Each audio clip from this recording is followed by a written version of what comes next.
হয়, আজি ৰাভা ষ্টুডেণ্টছ ইউনিয়নৰ পৰা আমন্ত্ৰিত অতিথি হিচাপে তেখেতসকলে মাতিছিলে উপস্থিত হ'লোঁ। খুব ভাল লাগিছে। মই গৌৰৱান্বিত যে এনে এখন সমষ্টিত প্ৰতিনিধিত্ব কৰি আছোঁ, য'ত হিন্দু, মুছলিম, বড়ো, ৰাভা, গাৰো, আদিবাসী, নেপালী, ৰাজবংশী চব জাতি জনগোষ্ঠী আছে। এনেকুৱা এখন সমষ্টিত প্ৰতিনিধিত্ব কৰিব পেলাই বহুত ভাল লাগে মনটো। খুব আনন্দিত যে এনেকুৱা এটা মিক্স কমিউনিটি থকা এটা সমষ্টিক মই ৰিপ্ৰেজেণ্ট কৰি আছোঁ। ৰাভা ভাইসকলৰ লগত মত বিনিময় কৰিলোঁ আৰু তেখেতসকলৰ যিটো আজিৰ সভাখন খুব সুন্দৰ হৈছে। আৰু ৰাভা ভাইসকলৰ লগত আমাৰ এটা আত্মিক সম্পৰ্কৰ নিচিনা। এই সৰুৰে পৰা একেলগে আমি উঠা বহা কৰোঁ, তেখেতসকলৰ ঘৰত মই যাওঁ, তেখেতসকলে আমাৰ ঘৰত আহে।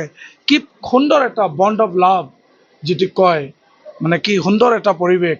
গতিকে আমি তেনেকুৱা এটা পৰিৱেশতে আমি মানে ডাঙৰ দীঘল হৈছোঁ, য'ত মিক্স কমিউনিটি থকা এটা ঠাই।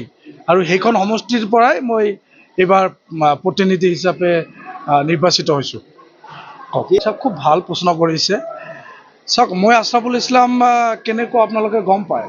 মই আদাৰ কাষ্ট কমিউনিটিয়ে যথেষ্ট মৰম ভাল পোৱা দিছে আৰু তেখেতসকলে যথেষ্ট মোক ভোট দিছে। কিয় দিছে? তেখেতসকলে মোক আঁকোৱালি লৈছে ন। আৰু সকলো জাতি জনগোষ্ঠীৰ সমান কাম কৰিম মই। Each and every caste and communities equal যিটো প্ৰিভিলেজ সেইটো পাব। আছৰাফুল ইছলাম সকলোৰে কাৰণে, আছৰাফুল ইছলাম ফৰ অল, সকলোৰে কাৰণে। তো ভাল লাগিছে আপোনালোকেও আহিছে।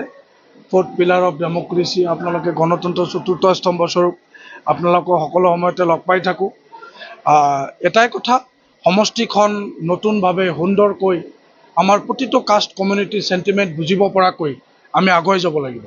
আৰু আজিৰ সভাখনত আমাৰ সভাপতি চাহাব, আৰচুৰ সভাপতি চাহাব, আমাৰ গাঁওবুঢ়াসকল আৰু আমাৰ শ্ৰদ্ধেয় ছিনিয়ৰ চিটিজেনসকল, তেখেতসকলে যথেষ্ট মৰম দিছে, যথেষ্ট সন্মান যাচিছে। আৰু আগন্তুক দিনত তেখেতসকলৰ কাৰণে মই কিমান দূৰ মই কৰিব পাৰিম সেইটোলৈ অকণমান মই চিন্তিত হৈ আছোঁ। আৰু আশীৰ্বাদ কৰিব, যিকোনো কামত মই সহযোগিতা কৰিম বুলি মই নিজে দৃঢ় বিশ্বাসী।